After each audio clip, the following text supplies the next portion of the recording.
Valley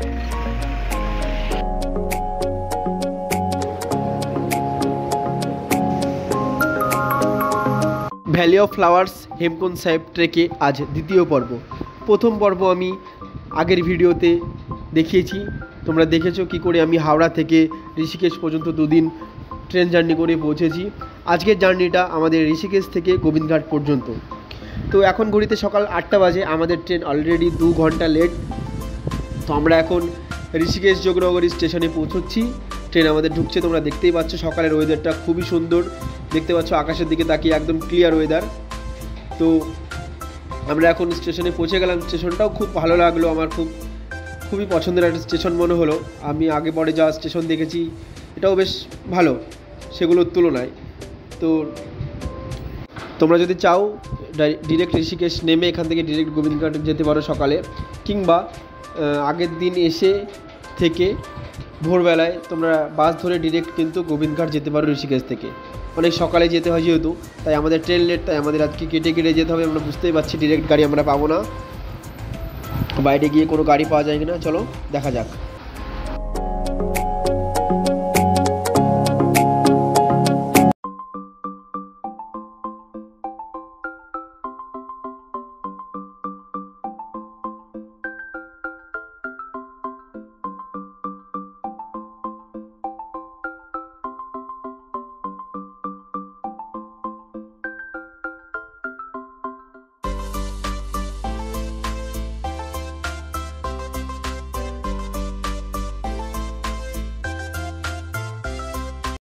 স্টেশনের বাইরে আমরা বেরিয়ে এসেছি। আমার যে বাকি 3জন বন্ধু ছিল তারা ওখানে গেল বা একজনের সাথে কথা বলতে, কয়েকজনের ড্রাইভারের সাথে, তারা কি বললো তো হলো না তাদের সাথে আমাদের আন্ডারস্ট্যান্ডিং ঠিকঠাক।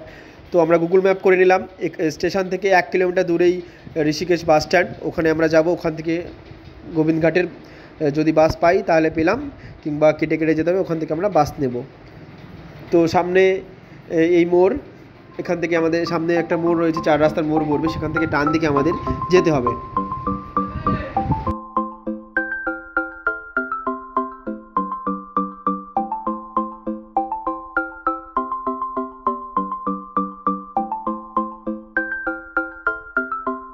আমরা এখন এই ঋষিকেশ বাস স্ট্যান্ড চলে এসেছি। এখানে বাস এসে দেখি বাস দাঁড়িয়ে রয়েছে, এখনই ছাড়বে, এটাই লাস্ট বাস। কিন্তু আমরা জিজ্ঞাসা করলাম, এরা বললো এখান থেকে কর্ণপ্রয়াগ পর্যন্ত যাবে, দেন কর্ণপ্রয়াগ থেকে আলাদা করে গাড়ি করতে হবে। তো কিছু করার নেই, আমাদের হাতে কোনো অপশন নেই এখন, যেহেতু আমরা এখানে আজকে স্টে করবো না। যত কষ্ট হোক বা যত রাতি হোক, ওখানে পৌঁছলেও আমাদের অনেকটা সুবিধা হবে, সেই জন্য আমরা গাড়িতে উঠে গেলাম। ওখান থেকে কর্ণপ্রয়াগ থেকে আবার গাড়ি চেঞ্জ করে নেব। তো বাইরে বেরিয়ে দেখলাম অনেক ফেনকোট বিক্রি করছিল, ভাবলাম ওখানে সামনে পাবো কিনা। সামনেও কিন্তু পাওয়া যায় রেনকোট, আমরা এখান থেকে কিনে নিয়েছি। আমাদের 120 টাকা করে রেনকোট নিচ্ছিল, তো আমরা দুজন দুখানা রেনকোট নিয়েছি। আর একটা কথা বলে রাখি, সেটা হচ্ছে তোমরা যদি এখান থেকে ডিরেক্ট যেতে চাও তাহলে সকাল 5টার মধ্যে কিন্তু এই বাস স্ট্যান্ডে, ঋষিকেশ বাস স্ট্যান্ডে তোমাদের পৌঁছে দেবে। তাহলেই কিন্তু তোমরা ঋষিকেশ থেকে ডিরেক্ট গোবিন্দঘাটের বাস পেয়ে যাবে, এবং খরচটা একটু কম পড়বে। বাসগুলো দেখো বেশ খারাপ নয়, সিটগুলো একটু ছোট, কিছু করার নেই, অ্যাডজাস্ট করে নিতেই হবে। যাই হোক, তো চলো এখান থেকে আর একটা কথা বলি, ভাড়ার ব্যাপারটা। এখান থেকে যদি শেয়ারিং কার করো তোমরা, এখানে 700 থেকে 750 টাকা পার হেড পার্সন পড়বে, এবং গাড়ি ভাড়া যদি হয় বাস ভাড়া ডিরেক্ট, তাহলে 630 টাকা করে কিন্তু বাস ভাড়া। এখন ঘড়িতে সময় সকাল 9টা 15, আমাদের বাস এখন ছাড়লো। এখান থেকে ঋষিকেশ থেকে গোবিন্দঘাটের দূরত্ব 260 কিলোমিটার অ্যাপ্রক্স, টাইম 8 থেকে 9 ঘন্টা লাগে।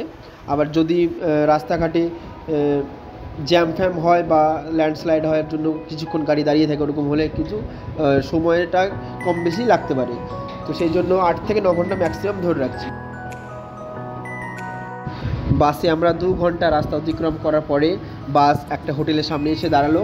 এখানে আমাদের এখন লাঞ্চ ব্রেক হবে। তো হোটেলটা ভিউটা আমি পিছন দিক দিয়ে দেখাচ্ছি, অসম্ভব সুন্দর লাগছিল, ভিডিওটা না করে আমি পারলাম না। দেখো কত সুন্দর ভিউ। তো এখন এখান থেকে লাঞ্চ করে আমরা এখান থেকে আবার বেরিয়ে পড়বো সামনের দিকে, আমাদের ডেস্টিনেশনের দিকে।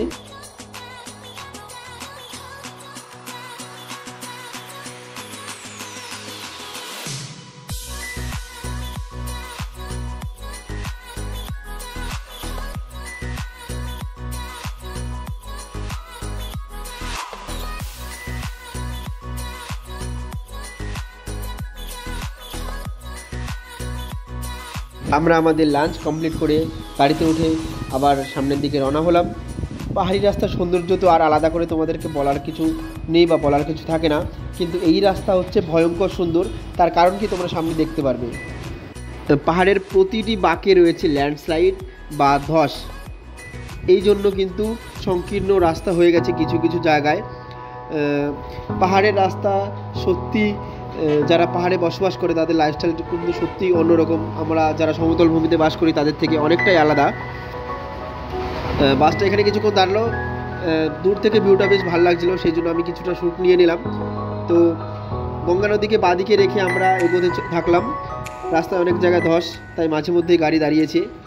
আমরা এসে পৌঁছলাম দেবপ্রয়াগ। আমরা এখন দেবপ্রয়াগে ঢুকছি। মূল ধারা হচ্ছে এখান থেকে আলকানন্দা ও ভাগীরথী মিলিত হয়েছে, এবং মিলিত হয়ে মূল যে ধারাটা সেটা কিন্তু গঙ্গা নাম ধারণ করে বঙ্গোপসাগরে কিন্তু গিয়ে মিশেছে। শ্রীনগর বলে উত্তরাখণ্ডে একটা জায়গা রয়েছে এখানে, এটা হচ্ছে ঋষিকেশের পর সবথেকে বড় জনবহুল এলাকা। এই হচ্ছে শ্রীনগর।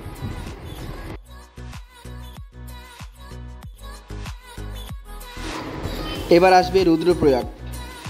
ঋষিকেশ থেকে 108 কিলোমিটার দূরে অবস্থিত এই রুদ্রপ্রয়াগ। আর এখান থেকেই ভাগ হয়ে যায় কেদারনাথ যাওয়ার রাস্তা।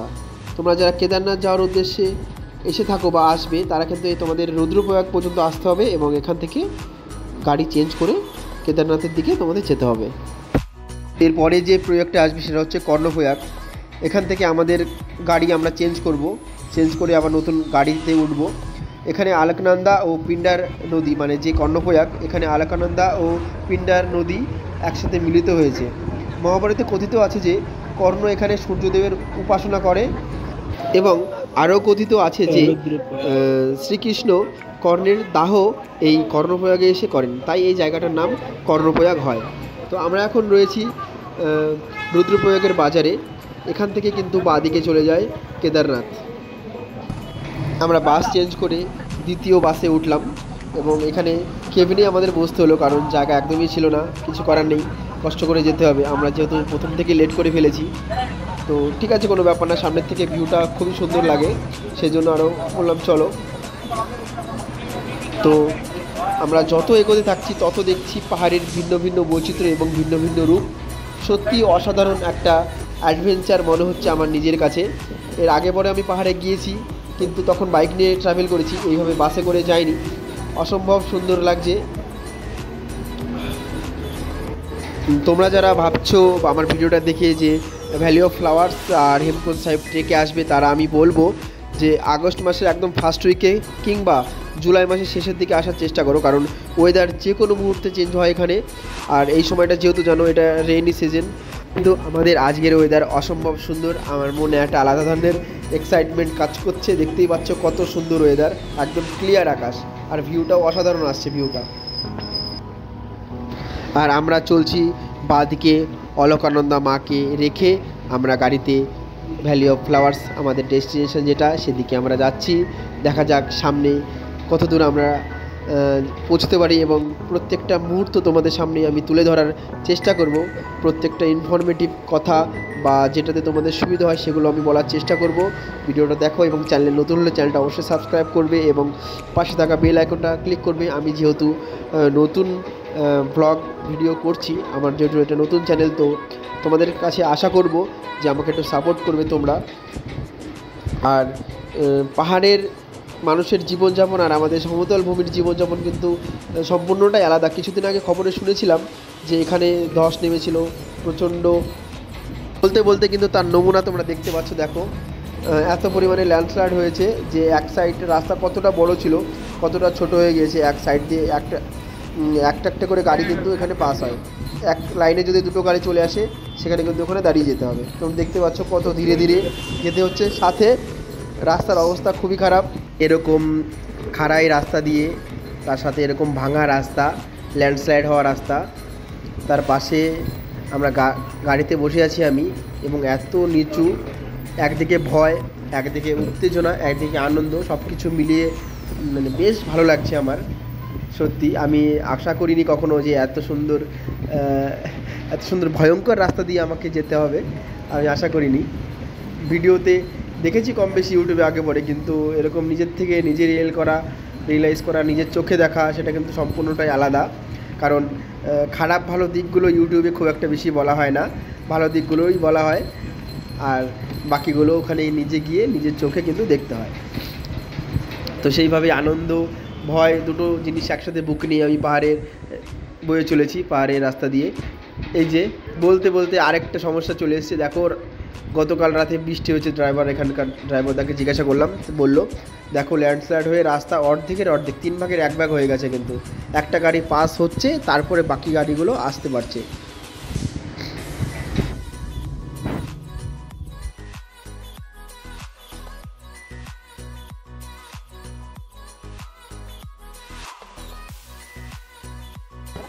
আমরা দেখতে দেখতে বাসে করে যোশীমাঠে চলে এসেছি। এই যে যোশীমাঠ বাস স্ট্যান্ড, এখান থেকে সব ধরনের ছোট গাড়ি কিন্তু তোমরা পাবে, শেয়ার কার, সেখান থেকে তোমরা শেয়ার কার করে নিতে পারো। আমরা কিন্তু শেয়ার কার করেছি, আমরা 4 জন ছিলাম আর বাকি আরও 3 জন ছিল, টোটাল মিলে পার হেড 50 টাকা করে এখান থেকে আমাদের লেগেছে। কি বলছে কত করে ভাড়া?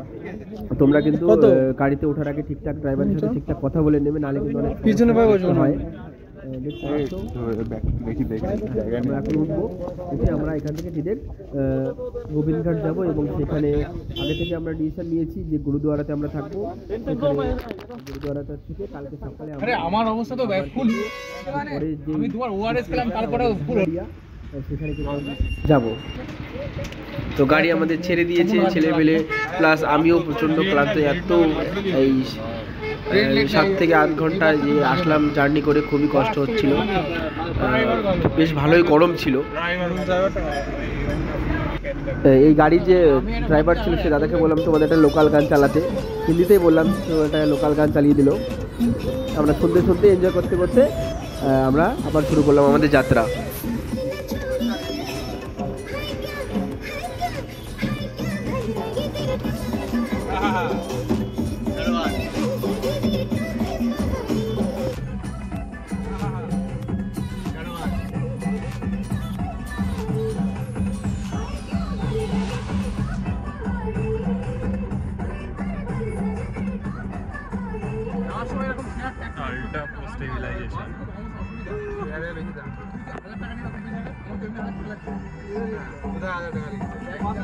আমাদের গোবিন্দঘাট পৌঁছতে 7টা বেজে গিয়েছে। রাস্তায় এত সমস্যা, রাস্তা খারাপ, সবটুকু আমি তোমাদের দেখাতে পারিনি, কারণ ফোনে চার্জ বেশি একটা ছিল না। দেখো এটা হচ্ছে গুরুদুয়ারা, গোবিন্দঘাট গুরুদুয়ারা। এটা এখানে ডরমেটরি রুম আছে, তোমরা এখানে থাকতে পারো, কিংবা আলাদা করে রুমও কিন্তু ওখানে পাওয়া যায়, 1000 টাকা করে 1100 টাকা করে রুম। এটা ঠিক তার বাইরে, ভিতরে ভিডিও করা অ্যালাউ কিনা যায় না, তাই শুধু বাইরেটা করলাম। তো খুবই সুন্দর পরিষেবা, খুব সুন্দর লাগছিলো গুরুদুয়ারাটা। তো আমরা ফ্রেশ হয়ে খাওয়া দাওয়া কমপ্লিট করে, এখানে কিন্তু একটা কথা বলে রাখি, খাওয়া দাওয়া সম্পূর্ণ একদম ফ্রি এখানে। তো আমরা রেডি হয়ে চলে এসেছি আমাদের রুমে। আজকের মতো গুড নাইট, দেখা হচ্ছে আগামীকাল সকালে।